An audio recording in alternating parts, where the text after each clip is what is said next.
आज हम पढ़ेंगे क्रांतिकारी राष्ट्रवादी आंदोलन। जो भारत के इतिहास में हम पढ़ते हैं क्रांतिकारी गतिविधियां, तो वो कौन कौन सी गतिविधियां थी उनको हम पढ़ेंगे।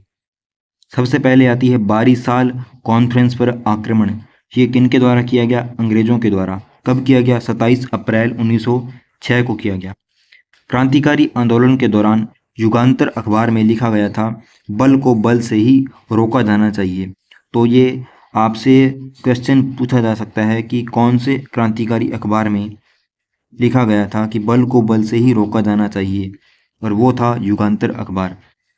पूना के चापेकर बंधुओं दामोदर और बालकृष्ण चापेकर ने 22 जून 1897 को दो ब्रिटिश अधिकारियों आयरेस्ट और डब्ल्यूसी रैंड की हत्या कर दी थी। तो कब कर दी थी? 22 जून 1897 को। किन्होंने कर दी थी? पूना के चापेकर बंधुओं ने। मित्र मेला और अभिनव भारत की स्थापना किसने की? तो वीडी सावरकर ने। जो मित्र मेला था वो ही बाद में अभिनव भारत जो संस्था है बन गया था। कब बन गया था? 1904 में। 1907 में बंगाल के गवर्नर एंड्रयू फ्रेजर की हत्या का प्रयास कब किया गया? 6 दिसंबर 1907 को। और किसने किया था? वारिंद्र घोष, उलास्कर दत्त और प्रफुल्ल चाकी, इन जो जो सहयोगी हैं क्रांतिकारी, इन्होंने सहयोग किया था वारिंद्र घोष के साथ। किसको? बंगाल के गवर्नर एंड्रयू फ्रेजर को मारने का। लेकिन ये प्रयास क्या हो गया? असफल हो गया। और कब किया था? 6 दिसंबर 1907 को। फिर है मुजफ्फरपुर बम कांड। 30 अप्रैल 1908 को खुदीराम बोस और प्रफुल्ल चाकी द्वारा जो जिला न्यायाधीश था किंग्सफोर्ड मुजफ्फरपुर का, उसको मारने का प्रयास किया गया था। उनकी गाड़ी को बम से उड़ाने का प्रयास किया गया इन दोनों के द्वारा। लेकिन वो बम किंग्सफोर्ड पर नहीं गिरा बल्कि किसी और पर जा गिरा। और इसके बाद इन पर जो केस चलाया गया मुजफ्फरपुर बम कांड का, प्रफुल्ल चाकी और खुदीराम बोस पर। तो मौके पर जो प्रफुल्ल चाकी थे उन्होंने स्वयं को गोली मार ली। जो खुदीराम बोस थे उनको फांसी दे दी जाती है। इसके बाद आती है कर्नल वायली की हत्या, जो कब की जाती है? 1 जुलाई 1909 को। किसने की थी? मदन लाल ढींगड़ा ने। और कहाँ पर की थी? लंदन में। तो लंदन में मदन लाल ढींगड़ा ने कर्नल वायली की हत्या कर दी। कब? 1 जुलाई 1909 को।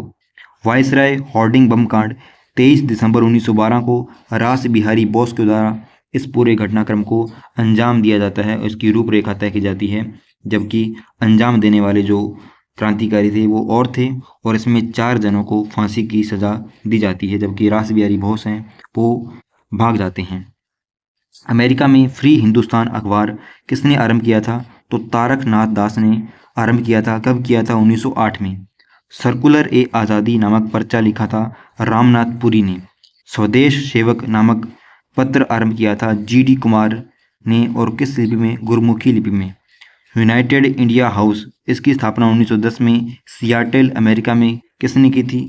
तारक नाथ व जीडी कुमार ने यूनाइटेड इंडिया हाउस की स्थापना की थी। कहाँ पर? अमेरिका में। कब? 1910 में। 1913 में कनाडा के वैनकूवर में खुलेआम ब्रिटिश शासन के खिलाफ हिंसक बगावत का प्रचार किया था। किसने किया था? सिख पुजारी भगवान सिंह ने। तो पूछा जा सकता है कि 1913 में कनाडा के वैनकूवर में खुलेआम जो हिंसक बगावत का प्रदर्शन किया था वो कौन थे? तो वो थे पुजारी भगवान सिंह। हिंदी एसोसिएशन, इसकी स्थापना मई 1913 में पोर्टलैंड में लाला हरदयाल ने की थी। और यही संस्था बाद में क्या बन गई थी? हिंदुस्तान गदर पार्टी।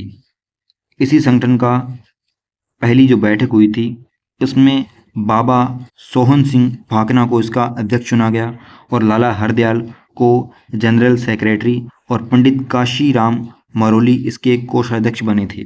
गदर पार्टी की जो जापान शाखा थी उसको बरकतुल्ला खान ने आरंभ किया था। तो जापान शाखा किसने आरंभ की? बरकतुल्ला खान ने। इस मीटिंग में अन्य लोगों के अलावा भाई परमानंद और हरनाम सिंह टुंडीलाट ने भी भाग लिया था। ये टुंडीलाट उनका उपनाम था, उस नाम से उन्हें जाना जाता था। सैन फ्रांसिस्को में युगांतर आश्रम नाम से एक मुख्यालय की स्थापना की जाएगी और गदर नामक एक साप्ताहिक अखबार निकाला जाएगा जो मुफ्त में बांटा जाएगा। ये फैसला लिया गया था इस बैठक में। जो पहली मीटिंग हुई थी उसमें सबको जिम्मेदारी दी गई कि किसे क्या बनाया गया है। जो अध्यक्ष बनाया गया सोहन सिंह भाकना को गदर पार्टी का, और उसके सेक्रेटरी सचिव बनाए गए लाला हरदयाल, और कोषाध्यक्ष बनाए गए काशीराम को। और बरतुल्ला खां ने इसकी जापान शाखा आरंभ की थी गदर पार्टी की। और इसका अखबार था युगांतर आश्रम। युगांतर आश्रम इसका हेडक्वार्टर था, जबकि अखबार था गदर। इसके बाद जो इस अखबार का पहला अंक नवंबर 1913 में प्रकाशित हुआ था, उर्दू में छपा था, लेकिन एक महीने बाद इसका गुरमुखी अंक भी छापा गया था। गदर अखबार की रूपरेखा राष्ट्रवाद के संदेश को सीधे साधे लेकिन प्रभावशाली शब्दों के वक्तव्य करने के हिसाब से तैयार की जाती थी। उसके ऊपर अंग्रेजी राज का दुश्मन छपा हुआ था। इसके अलावा हर अंक के मुख्य पृष्ठ पर अंग्रेजी राज का कच्चा चिट्ठा छापा जाता था, जिसमें अंग्रेजी शासन के 14 नकारात्मक प्रभावों का विवरण रहता था। इसके बाद चिटगांव शस्त्रागार पर छापा। ये कब की घटना है? 18 अप्रैल 1930 को ये घटनाक्रम हुआ था। चिटगांव शस्त्रागार पर क्रांतिकारियों के द्वारा छापा मारा गया था और अंग्रेजों के हथियार हैं उनको लूटा गया था। गणेश घोष के नेतृत्व में 6 युवकों ने पुलिस शस्त्रागार पर कब्जा किया और इनकलाब जिंदाबाद, साम्राज्यवाद का नाश हो, गांधी राज्य की स्थापना हो गई, ये सब नारे लगाए गए। क्रांतिकारियों के दूसरे समूह ने सहायक सेना शस्त्रागार पर कब्जा कर लिया था। यह छापा इंडियन रिपब्लिक आर्मी चिटगांव शाखा के नाम से डाला गया था और सूर्यसेन को औपचारिक रूप से इस प्रांतीय क्रांतिकारी सरकार का अध्यक्ष चुन लिया जाता है। 22 अप्रैल को वे शत्रु सेना के हजारों सिपाहियों से घिर जाते हैं और भीषण और वीरोचित लड़ाई के बाद 12 क्रांतिकारी इसमें मारे जाते हैं और सूर्यसेन ने आमने सामने के युद्ध को छोड़कर आसपास के गांव में रहकर छापामार युद्ध किए कई दिनों तक, लेकिन अंत में 16 फरवरी 1933 को सूर्यसेन को गिरफ्तार कर लिया जाता है और 12 जनवरी 1934 को उन्हें फांसी दे दी जाती है। इसके बाद आता है लाहौर षड्यंत्र कांड। क्रांतिकारी जतिन दास ने लाहौर की जेल में 63 दिन की भूख हड़ताल की थी और 63 दिन की भूख हड़ताल के बाद 13 दिसंबर 1929 को उनका लाहौर जेल में ही जो जीवन समाप्त हो जाता है और इसी वजह से संपूर्ण भारत में एक भयंकर हंगामा उठता है।